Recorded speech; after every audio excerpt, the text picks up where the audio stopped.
어느 나라의 왕이 매우 희귀한 병에 걸렸다. 암사자의 젖을 구해 마시면 좋다고 의사가 말했지만 문제는 어떤 방법으로 암사자의 젖을 구하느냐 하는 것이 문제였다. 그 말을 전해 들은 명석한 두뇌를 지닌 한 남자가 암사자가 살고 있는 둥근 동굴 근방에 가서 새끼 사자들을 귀여워해 주며 한 마리씩 암사자에게 건네주곤 했다. 열흘째 하자 그는 암사자와 아주 친해지게 되어 국왕의 병에 약으로 쓰일 젖을 조금 얻을 수가 있었다. 궁전으로 돌아오고 있을 때 그 남자는 자기 신체의 각 부분이 서로 다투고 있는 백일몽을 꾸게 되었다. 그것은 신체 중 어떤 부분이 제일 소중한가를 겨루는 꿈이었다. 발은 만일 자기가 아니었다면 암사자가 있는 장소까지 갈 수 없을 것이라고 주장했고, 눈은 볼 수 없다면 아무것도 하지 못했을 것이라고 주장했으며, 심장은 자신이 없으면 도저히 이곳까지 올 수 없을 것이라고 말했다. 그때 느닷없이 혀가 나서서 말했다. 만약 말을 못했다면 너희들은 어떤 역할도 하지 못했을 거야. 그러자 신체의 각 부분이 제각기 건방진 얘기는 집어치워 뼈도 없고 아무 값어치도 없고 조그만 부분인 주제에 하고 몰아세워 혀를 침묵시켰다.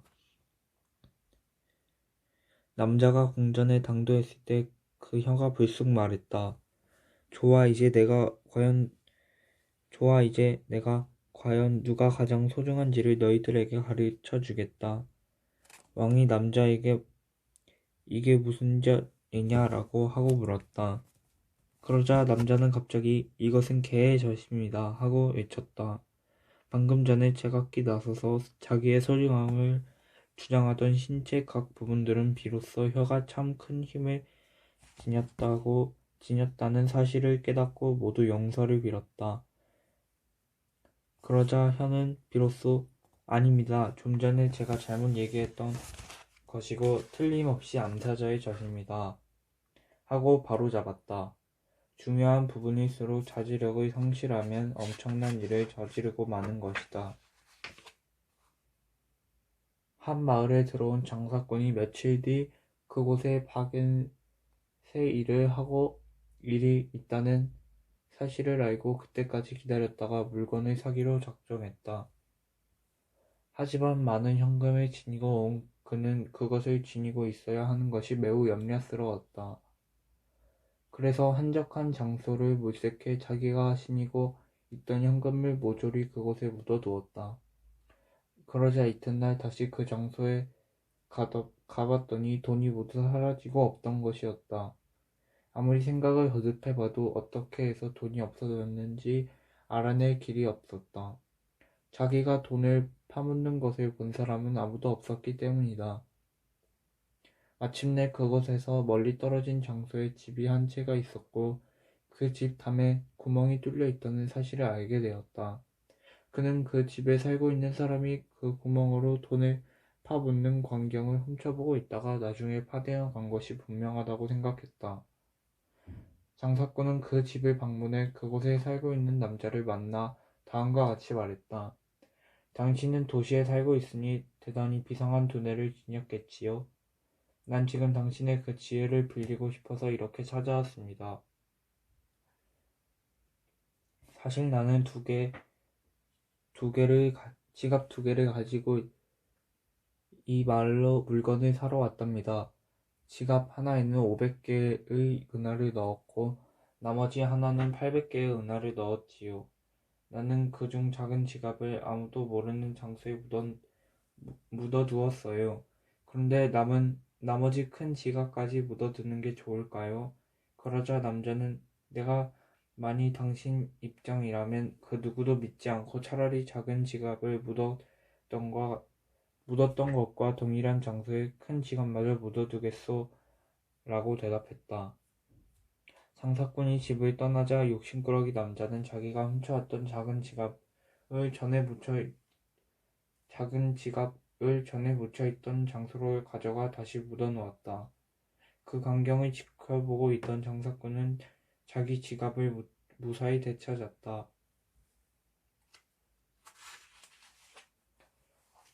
안식일에 예루살렘에 간 세 사람은 각자 지니고 있던 돈을 같이 땅에 파묻었다. 그 당시에는 돈을 맡겨둘 은행 같은 것이 없었기 때문이었다. 그런데 그 셋 중에 한 사람이 몰래 그 장소로 되돌아가서 돈을 꺼내가 버렸다. 다음날 세 사람은 현명하기로 유명한 솔로몬 왕을 찾아가서 셋 중에 누가 돈을 훔쳐간지 판결을 내달라고 부탁했다. 이에 솔로몬 왕은 당신들 세 사람은 매우 지혜로운 사람들이니 내가 현재 해결하지 못하고 있는 재판 문제를 먼저 도와달라. 당신들의 문제는 그 후에 내가 해결하리라 하고 말했다. 어떤 청년과 결혼을 언약한 아가씨가 있었다. 얼마 뒤 그 아가씨는 다른 청년과 사랑에 빠지고 말았다. 그래서 약혼자를 찾아간 그 아가씨는 위자료를 요구해도 좋으니 파혼에 동의해달라고 말했다. 그러자 약혼자는 위자료 따위는 받지 않겠다면서 그녀와의 약혼을 취소해 주었다.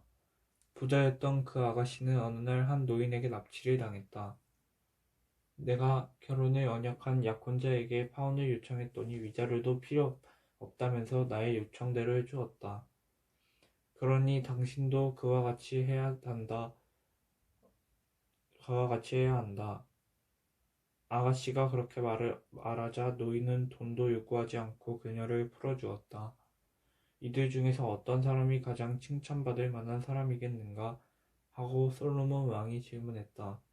첫 번째 남자는 약혼까지 했다가 위자료도 받지 않고 파혼에 동의해준 청년이 가장 칭찬받아야 합니다. 그는 위자료도 요구하지 않았고 또한 약혼녀의 진심을 무시하면서까지 결혼하려고 하지 않았으니까요. 하고 대답했다. 두 번째 남자는 아니지요. 정말 칭찬받아야 될 사람은 아가씨입니다. 그녀는 용기를 갖고 진정사랑으로 하는 남자와 결혼하려고 했으므로 당연히 칭찬받아야 합니다. 하고 대답했다. 세 번째 남자는 이렇게 대답했다. 이 이야기는 전혀 이치에 닿지 않아 저로서는 판단을 내리지 못하겠습니다. 우선 노인의 경우만 보더라도 그렇습니다. 돈 때문에 아가씨를 납치했는데 돈도 요구하지 않고 풀어주다니 도대체 말이나 되는 소리입니까? 그러자 솔로몬 왕이 소리쳤다. 네가 바로 돈을 훔친 도둑이다. 두 사람은 아가씨와 약혼자 사이에 존재하고 있는 애정이나 인간관계, 그 사이에 긴장된 기분 등에 인해 신경이 쓰였는데 네가 골몰에 있는 부분은 오로지 돈밖에 없다. 그러므로 네가 틀림없는 범인이다. 소유권에 대해서 살펴보자. 만약에 동물을 소유하고 있다면 그 동물의 몸에 낙인을 찍음으로써 소유권을 보장받는다. 시계 등에는 이름을 새겨 넣을 수 있고 양복에는 재봉질로 표시를 할 수 있으며 자동차나 집 따위는 각각 관청에 등기를 함으로써 소유권이 증명된다. 하지만 이름을 새기거나 등기가 어려운 곳도 있는데 그와 같은 경우에는 어떤 방법으로 소유권을 증명해야 할까? 우선 갖가지 예를 생각해 본 뒤 원칙을 세우는 것이다. 원칙을 세우는 것이 탈무드의 방식이다. 이런 경우 가격이 1원에서부터 100억 원 정도까지 물건들이 있을 수 있기 때문에 원칙을 세워놓아야 판단을 내릴 수가 있게 된다. 각각 다른 문을 통해서 극장 안으로 들어간 두 사람이 있었다. 마침 한가운데 빈 좌석 하나가 있었으므로 그 자리에 가 앉으려고 했다. 그 순간 소유권을 내세우기 어려운 물건이 그 좌석에 놓여 있었고 동시에 그 물건을 발견한 두 사람은 서로 자기의 것이라고 주장했다. 이런 경우에는 어떻게 해결해야 할까? 이 일의 해결 방법에 대해서는 탈무드에서도 의견들이 분분하다. 먼저 두 사람이 똑같이 나누어 가지면 된다는 의견이 있지만 이것을 원칙으로는 삼을 수 없다. 그 이유는 재판소에 가서 나누어 가지게 된다면 뒤나 옆에 앉아있던 사람들도 끼어들지 모르고 모두가 자기의 것이라는 주장을 내세우게 될지도 모르기 때문이다. 발견한 사람에게는 권리가 있다는 것을 원칙으로 삼을 수도 없다. 보지 못했으면서도 뒤에 가서 보았노라고 나서는 사람에게까지 권리가 생기게 되므로 이 방식 또한 곤란한 것이다.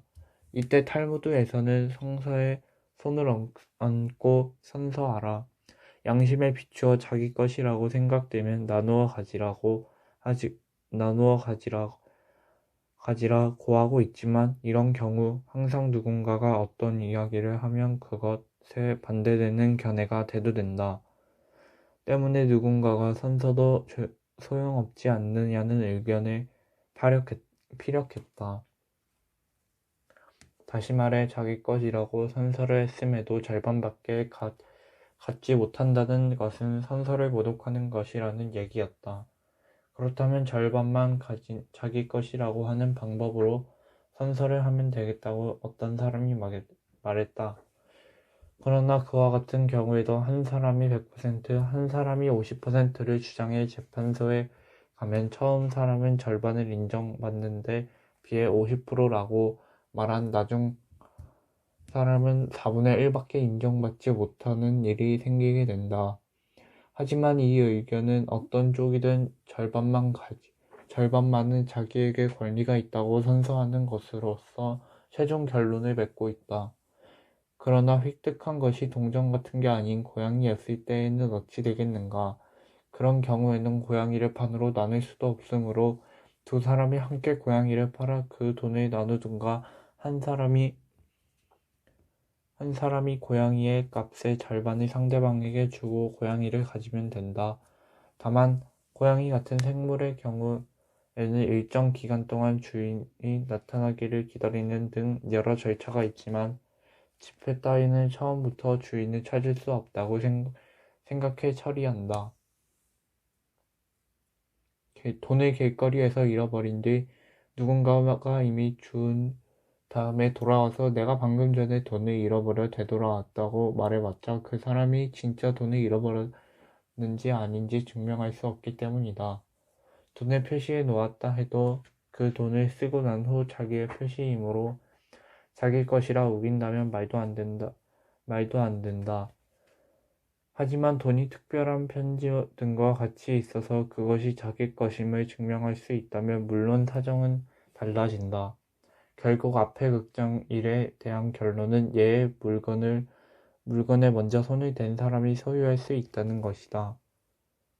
물건을 받다는 사실은 누구도 증명할 수 없지만 손을 대었다는 사실은 증명하기 쉽기 때문에 그것을 하나의 원칙으로 삼는 것이다.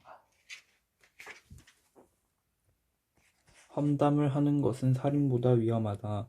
살인은 한 사람만을 죽이나 험담은 반드시 3명을 해치게 된다. 험담하는 장본인과 그것을 제지하지 않고 듣고 있는 사람, 그리고 험담의 대상이 된다. 험담의 대상이 된 사람이다. 험담하는 사람은 흉기를 사용해 남을 해치는 것보다 더 큰 죄를 짓는 것이다. 흉기는 가까이 다가가지 않으면 상대방을 해칠 수 없지만 험담은 멀리 떨어져 있는 사람도 해칠 수가 있기 때문이다.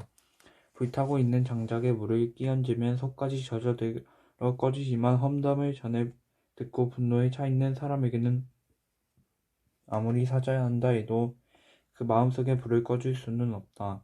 제 아무리 착한 사람이라도 남의 험담을 즐겨 한다면 훌륭한 궁전 옆에 위치한 지독스런 악취의 무두질 집과도 같다.